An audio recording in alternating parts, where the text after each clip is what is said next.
Hey, it's Clay, and this will be a video chart on ticker symbol FNMA. We will take a look at the 30-minute time frame. Real quick, what do I mean by 30-minute in case maybe you're new to charts? Instead of each one of these candlesticks here representing 1 day's worth of price action, which is what you would normally see, each one represents 30 minutes. While this here may look like several days worth of time, it's actually today's price action broken down into 30-minute time slices. I like to do this time frame, and does a good job of telling the quote-unquote story of the price, and it just makes mapping out where levels of support and resistance a bit easier to see. Did this analysis yesterday, so that's where the green line annotation down here is coming from. But after today's price movement, got that much more follow through.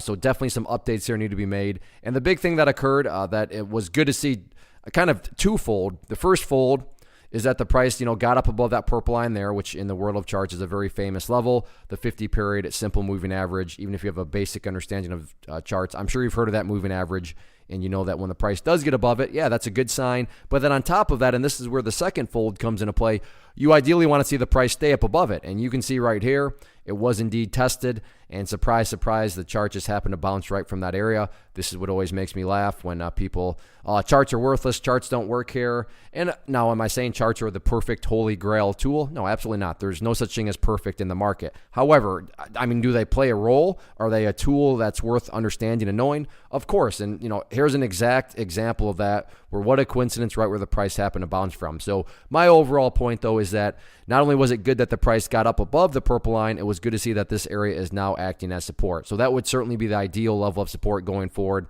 because as the name implies, that is a moving average.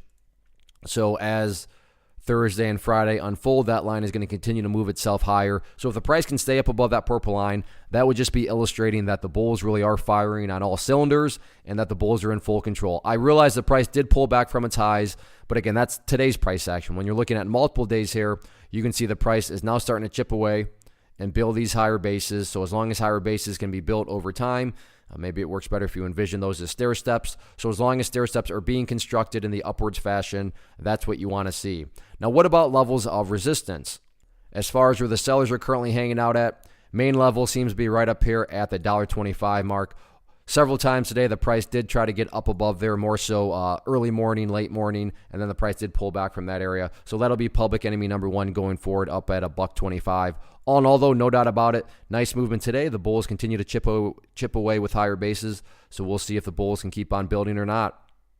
One of the biggest questions I get is, hey Clay, how do you find the stocks that you trade? So what I've done is put together a free resource guide where I talk about the tools that I use to locate stocks that I find interesting and think may have potential. So if that sounds like something that could add value to you as a trader, then click on the image that is up on the screen right now and I will email you the guide. The guide itself is very short and to the point, and best part, it's completely free. Thanks for watching the video. Let me know if you have any questions.